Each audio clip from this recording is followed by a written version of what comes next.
আজকে আমি গলুসোনাকে পাকা তেঁতুলের আচার করে দিয়েছি। প্রথমে তেঁতুলগুলোকে ভালো করে ধুয়ে নিতে হবে, কারণ পাকা তেঁতুলের মধ্যে অনেক ধুলোবালি থাকতে পারে, তো সেই জন্য ভালো করে ধুয়ে নিতে হবে। এরপর ভালো করে বেছে নেব তেঁতুলগুলো থেকে যেই সরু সরু আঁশগুলো থাকে ওগুলো বেছে নেব। তারপরে এটাকে চটকে নেব, ভালো করে খুব ভালো করে চটকে নিতে হবে যাতে এর কাঠগুলো বেরিয়ে যায়। তারপরে এটা একটু চটকে নেওয়ার পর আমি ফ্রাই প্যানে তাওয়া বসিয়ে দিলাম। তাওয়াটা গরম হয়ে গেলেই এর মধ্যে সর্ষে তেল দিয়ে দেবো। সর্ষের তেল দেওয়ার পরে এর মধ্যে একটু আমি 5 ফোড়ন দেবো। আর এখানে আমি 3টে ভাজা মশলা করে নেবো। তার আগে তাওয়া গরম হলে এর মধ্যে দিয়েছি মৌরি, ধনে, শুকনো লঙ্কা আর জিরে। তো এই মশলাগুলো আমি ভালো করে তাওয়ায় সেঁকে নিয়ে হামাল দিস্তা আছে, হামাল দিস্তাতে ভালো করে এটাকে পিষে নেবো। পিষে নেওয়ার পরে এই যে গুঁড়োটা আছে এটা আমি রেখে দেবো। রেখে দেওয়ার পরে এই ভাজা মশলাটা আমি একদম লাস্টের দিকে এটা ইউজ করবো।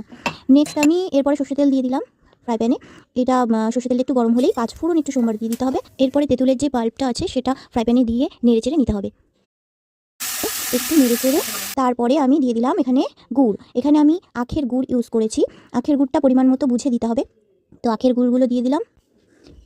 এরপর একটু ভালো করে নেড়েচেড়ে গুড়গুলোকে একসাথে মিক্সড করে নিতে হবে। মিক্সড হয়ে যাওয়ার পরে সামান্য একটু এখানে জল দিয়েছি আমি। এখানে জল খুব একটা দিতে লাগে না, জল দিলে সেরকম টেস্টটা হবে না, তার জন্য সামান্য একটু জল দিতে হবে। আর এটা কিন্তু কন্টিনিউ এটা নাড়তে থাকতে হবে, নাহলে কিন্তু এক জায়গায় জমাট বেঁধে যাবে। তো এটাকে ভালো করে নাড়তেই হবে। নাড়তে নাড়তে এটা যখন কালার চলে আসবে তখন এটা বুঝবে হয়ে গেছে। তারপরে এই ভাজা যে মশলা আমি গুঁড়ো করে রেখেছিলাম সেটা দিয়ে দিলাম। এই ভাজা মশলাটা না দিলে কিন্তু টেস্টটা ভালো আসে না, তো ভাজা মশলাটা অবশ্যই দিতে হবে, ভাজা মশলাটা অবশ্যই দিতে হবে। তারপরে দেখো এই হয়ে গেল আমাদের রেডি তেঁতুলের আচার বা চাটনি।